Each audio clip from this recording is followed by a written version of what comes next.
Journalist and author A.J. Jacobs spent a year living like our founding fathers. In an effort to try to better understand the U.S. Constitution, he adopted the mindset and lifestyle of the originalists in 1787, from writing his opinions on parchment to quartering a soldier using only candles instead of electricity. He shares his adventure and what he learned in the year of living constitutionally, one man's humble quest to follow the Constitution's original meaning.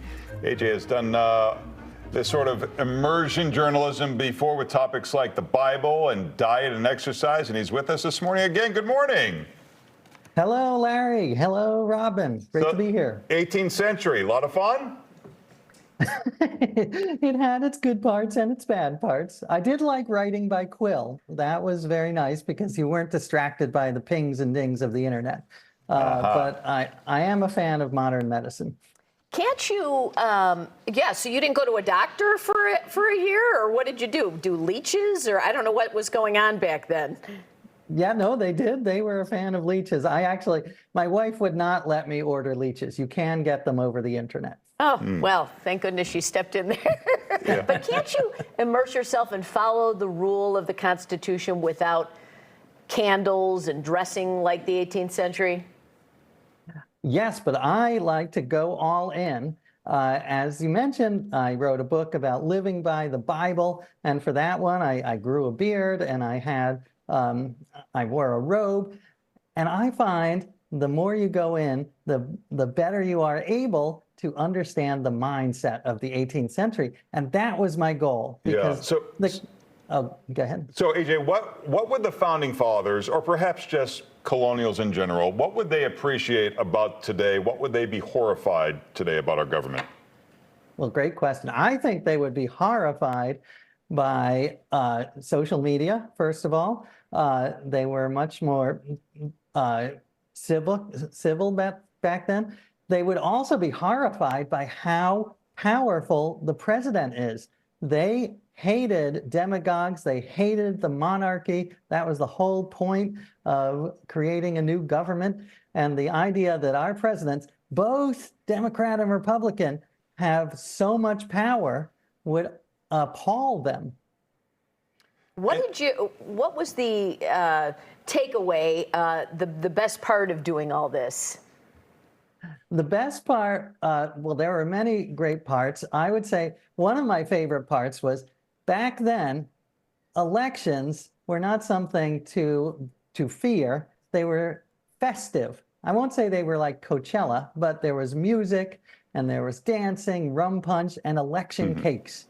So, cake. Yeah, so yeah. I brought back the tradition of 18th century election cakes, and I had people all over the country bake these cakes, and it was just, our catchphrase was, democracy is sweet. And it was a huge reminder that we should celebrate this right to vote and do everything we can to keep it. And I'm doing it again this November. So if anyone is watching and wants to bake a cake, please contact me. So when it comes to the Constitution, there's this tension between originalists and people who feel like we should interpret it.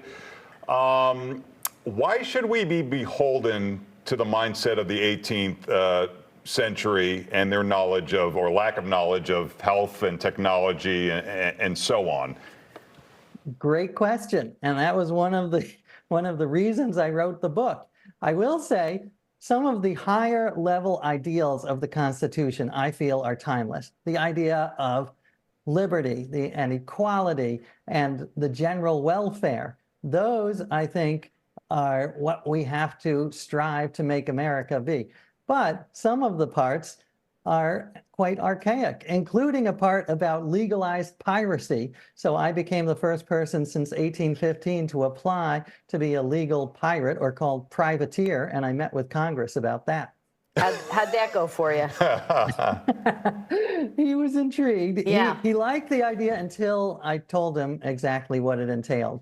Putting a fishing boat out and trying to capture enemies. I have to ask what your wife thought about all this, because, you know, women couldn't hold a job back then, so you had to do your wife's job. Did she have to dress up too?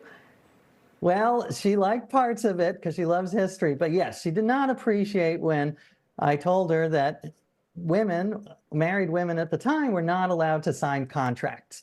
So she signs lots of contracts for her job. I took over for an hour, and then she fired me because I was so bad at it. So Yeah, thank God. And there again, knowing how life different was again, do you think the founding fathers wanted us to use this as a guide or to follow it to the letter of the law? Great question. I think the original founding fathers would not be originalists. They were very forward thinking for their time. They were inventive and entrepreneurial. And Thomas Jefferson wanted a new constitution every 19 years, which I don't endorse, but I do think that they would have wanted us to evolve. So, AJ, you know, you're done with the costumes, right? You're still hanging on to the hat, not letting that go? I can't let it go. It's so comfortable. Hey, if it works, it works. It's fabulous. Yeah. The book is called The Year of Living Constitutionally. For more, you can check out ajjacobs.com or follow AJ on social media. Thank you. Thanks, AJ. Thank you. Good morrow. All right. Huzzah.